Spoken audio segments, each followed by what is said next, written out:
Vamos a hablar un poquito de los verbos en inglés, regulares, irregulares, cuáles son, cómo funcionan. Quédate en el video y lo hablamos. Empecemos con la definición. ¿Qué es un verbo?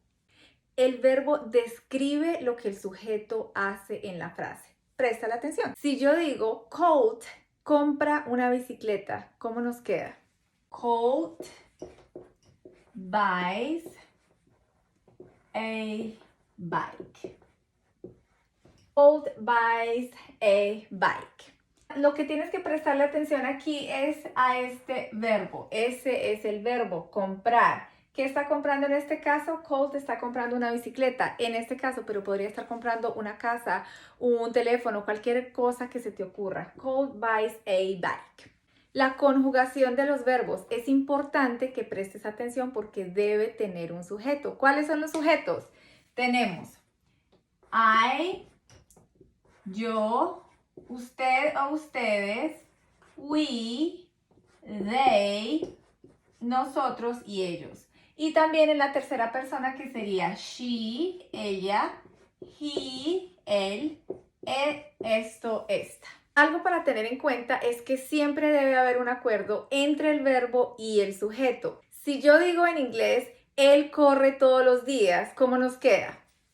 He runs every day. Okay. ¿Cuál es la conjugación en este caso? Yo debo estar pendiente que como estoy utilizando la tercera persona, en este caso va a ser he, tengo que asegurarme que el verbo vaya a estar conjugado con el sujeto. En este caso es tercera persona, le voy a agregar una S al verbo porque estoy hablando en presente. Eso es importante que lo tengas en cuenta. Si yo estoy hablando de varias personas, no él, no tercera persona, estoy diciendo ellos corren todos los días, entonces voy a estar diciendo they run every day.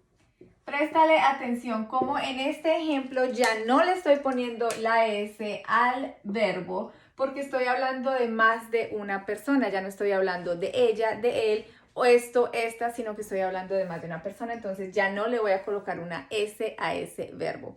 Eso es importante tenerlo en cuenta porque muchas veces ahí es cuando cometemos un pequeño error.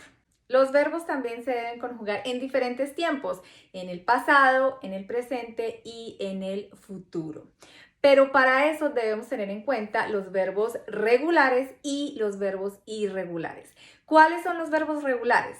Esos son los que siguen un patrón con la terminación. Por ejemplo, si yo voy a decir llamar en presente y en pasado, ¿cómo nos queda? Call. Y en pasado le agregamos simplemente la E y la D. Cold, cold. Cerrar, close, close. Y en pasado, closed. Esto es una S. Closed. ¿Viste? Le estoy agregando la D al final. Otro, amor. Love, loved, loved. Básicamente estás viendo un patrón muy parecido. Termina en D, ED y son verbos regulares. ¿Cuáles son los verbos irregulares? Como la palabra lo dice, no son tan regulares como estos de acá. ¿Quieres que veamos unos ejemplos? Dale pues. Por ejemplo, la palabra romper. Quedaría en presente, break, break. ¿Cómo quedaría en pasado? Breaked, no. Ahí ya no le podemos agregar esa ED. Es muy importante que tengas eso pendiente, presente, en cuenta. No se le puede agregar esa ED. Y entonces en pasado nos va a quedar broke. Y si lo ponemos en participio, entonces acá está romper, roto. Y en participio, ¿cómo nos queda? Broken. Broken. Por esa razón es muy importante que logres diferenciar los verbos regulares de los irregulares. Veamos un par de ejemplos y así tu memoria ya va a empezar a recordarlos un poquito más. Yo llamé a mi padre. ¿Cómo nos queda? I called my father. ¿Y este verbo cuál es? ¿Es regular o irregular? Este es el verbo regular que ya acabamos de ver. Y si yo digo, ella fue a trabajar, ¿cómo nos queda? She went to work. Este es el verbo. ¿Y qué clase de verbo es? ¿Regular o irregular? Déjame saber en los comentarios.